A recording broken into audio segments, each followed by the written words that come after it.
पशुपति व्रत एक ऐसा व्रत होता है जिसमें ना कोई किताब पढ़ी जाती है, ना कोई पोथी पढ़ी जाती है, ना कोई कहानी पढ़ी जाती है। केवल 5 व्रत पशुपतिनाथ के होते हैं। जिस दिन पहला व्रत करो, सुबेरे के समय पर पूजन की थाली लगाकर भगवान का अभिषेक पूजन मंदिर में जाकर करो, विनती कर कर वापिस आओ, पूजा की थाली रख दो। उसी थाली को शाम को जब लेकर जाओ, मीठे का घर में बना हुआ मीठे का प्रसाद, जो भी मिठाई आप बना लें वो ले जाओ। 6 दिए थाली में रख कर लेकर जाओ। मंदिर में 6 दिए नीचे जमीन पर रख लो। प्रसाद के 3 हिस्से कर दो, भगवान की पूजन कर दो। पूजन कर कर 5 दिए प्रज्वलित कर दो मंदिर के अंदर। जब 5 दिए मंदिर के अंदर प्रज्वलित हो जाएं, प्रसाद के 3 हिस्से हो जाएं, एक बिना जला हुआ दिया जो जमीन पर रखा था 6ठे नंबर का, उठाकर वापिस थाली में रख लो, जो जला नहीं। प्रसाद के 1 हिस्से को थाली में रख लो, 2 हिस्से मंदिर में रहने दो। पूजन अर्चना कर कर बाबा से विनती कर कर, बाबा आज मेरा पहला पशुपति व्रत है, आप स्वीकार करना। बाबा से निवेदन कर कर आओ। घर पर आने पर जो 6ठे नंबर का दीप है वो घर की ओर मुख कर कर, घर के दरवाजे के सीधे हाथ, आप अंदर जा रहे हैं तो आपका सीधे हाथ की ओर बैठ कर, घर की ओर मुख कर कर पशुपतिनाथ भगवान का स्मरण कर कर दीप प्रज्वलित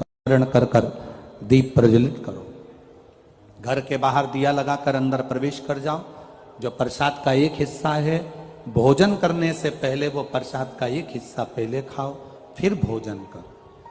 प्रसाद का जो हिस्सा है उसमें से किसी को नहीं देना है, वो प्रसाद का हिस्सा केवल आपको पाना। क्योंकि प्रसाद के हिस्से में से अगर हम किसी को देंगे तो फिर वो 4 या 5 हिस्से हो जाते हैं, तो उसका भाव खत्म हो जाता है। इसलिए उसको स्वयं खाएं। 5 व्रत पूरे हों, बीच में कहीं जाना पड़ जाए, कोई व्रत पड़ जाए जिसको तुम करती आई हो और वो सोमवार के दिन पड़ गया, तो फिर पशुपति व्रत मत करो। पहले वाला व्रत कर लो जो करती हुई आई हो, इस व्रत को अगले सोमवार कर लो। रजस्वला धर्म बीच में आ गया, छोड़कर अगला व्रत कर लो। करना 5 ही व्रत है। 5वां व्रत वापिस आए, भगवान की जैसी आराधना रोज करी हर सोमवार, वैसी करो। एक श्रीफल लेकर जाओ, कुछ भेंट लेकर जाओ, बाबा के चरणों में समर्पित करो। 108 चावल का दाना या पत्ती या फूल की पत्ती या बेलपत्र आदि जो भी तुम बाबा को समर्पित करना चाहते हो वो चढ़ा दो।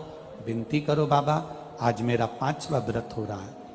नियम से, दिल से बाबा के लिए अगर तुमने व्रत करा है, 5 व्रत अगर पूरे होंगे, मेरा देव अधिदेव महादेव आपकी मनोकामना 5 के अंदर ही पूरी कर देगा। 5 व्रत